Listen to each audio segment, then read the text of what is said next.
स्वागत करुच्ची मो चैनल स्वादर ओडिशा को। आज आम प्रस्तुत करवा फाड़ पटल कुरमा। से 300 ग्राम पटल को फाड़ कर गोटे बड़ पियाज काटी नहीं छोट छोट करी किछि मगज मंजी 4टी काजू किछि धनिया पत्र 5 चामच तेल गोटे टमाटो अदा रसुण 3 चामच अदा रसुण पेस्ट हलदी गुंड जीरा गुंड लंका गुंड गरम मसला लुण तेजपत्र डालचीनी एवं गोटे अलैच। तेबे चलतु आम प्रस्तुत करवा। ये कड़ा गरम हो जाए तेल नहीं जावा। तेल ताती गला फाड़ कर रखि पटल को भल भाव भाजी नवा। से किछि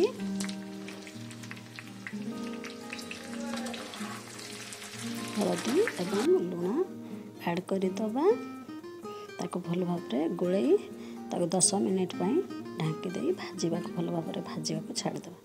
10 मिनिट हो जाए पटल आमर बहुत भल भाव भाजी जाए। तेल 2टी तेजपत्र 2 डालचीनी गोटे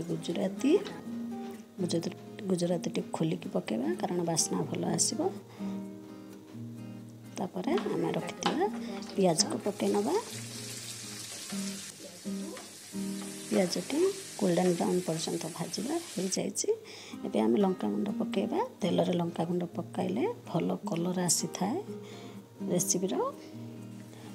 तापर एथिरे आम हलदी गुंड ऐड करि नबा।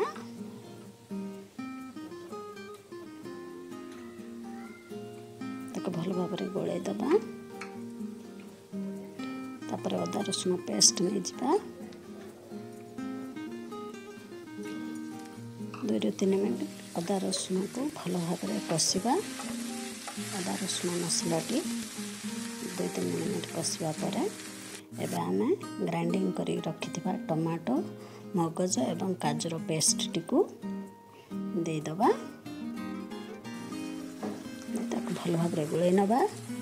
मसला टी हो गला पर एथिरे गरम मसला ऐड करी नबा। जीरा गुंड ऐड करी नबा। ताको भल भाव कषि नबा। ये तेल आसीगलानी मसला रे तेल छाड़ीगला तेणु पटल पकई नबा। पटल पकई ताको भल भाव कषि दबा 1 मिनिट जाए। तापर एथिरे 1 कप पानी ऐड कर नबा एवं तरकारी को फुटवा छाड़दबा। तरकारी भल भाव फुटी गला परे आम एथिरे बास्ना पाई धनिया पत्र ऐड कर नबा।